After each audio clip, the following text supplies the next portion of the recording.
Welcome to a new chapter of my first ever engine build. In this one I'll be learning how to determine the combustion chamber volume.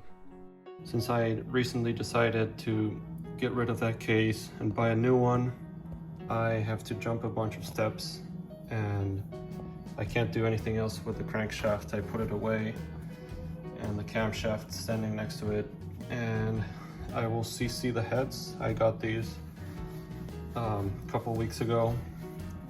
I will tape up these holes.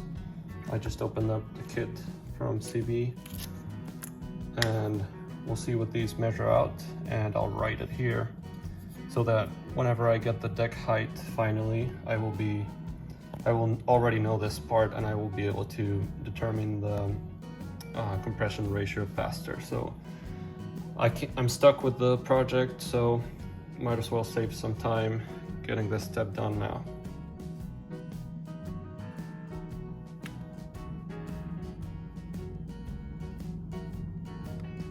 It's great to learn all these things and make mistakes as you go. Duct tape is not a good option. I put in an old plug in there. You can see how bad it was, and I'll try again.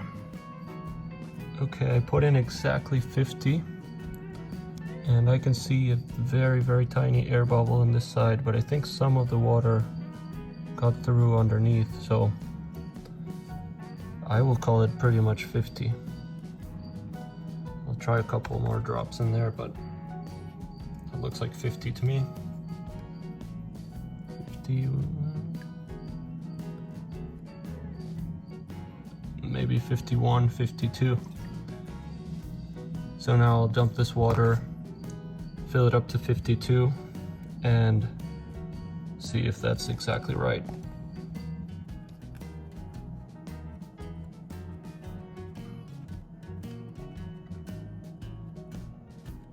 That's 53.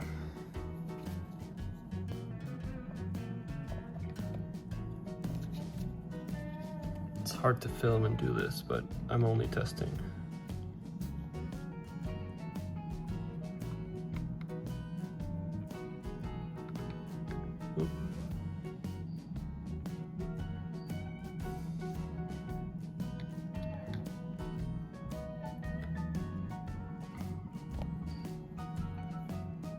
Still have 3, so it's 50. I think it's 50 pretty much. I'll try 50 again, and then the other one. Perfect. At least for this head, they're both exactly 50 or very close to 50. There's a tiny air bubble there. I am not that worried about it. I think I can call it 50. And now I will try the other head, and I'm sure it will be the same because I believe in the guy who did the work. Once I determined the volume of the combustion chamber, I went to the engine calculator and plugged in the numbers for my desired maximum compression ratio of 8:1. This indicated I need a minimum deck height of 1.64 millimeters. Then I repeated the process with my minimum compression ratio of 7.5:1, and it resulted in a maximum deck height of 2.39 millimeters. This meant my deck height had to be somewhere between 1.64 and 2.39 millimeters, but that part of the process will be for another video. That's it for today's video. Hopefully this helps encourage anyone working on a similar project, and if you enjoy our content, please let us know in the comments.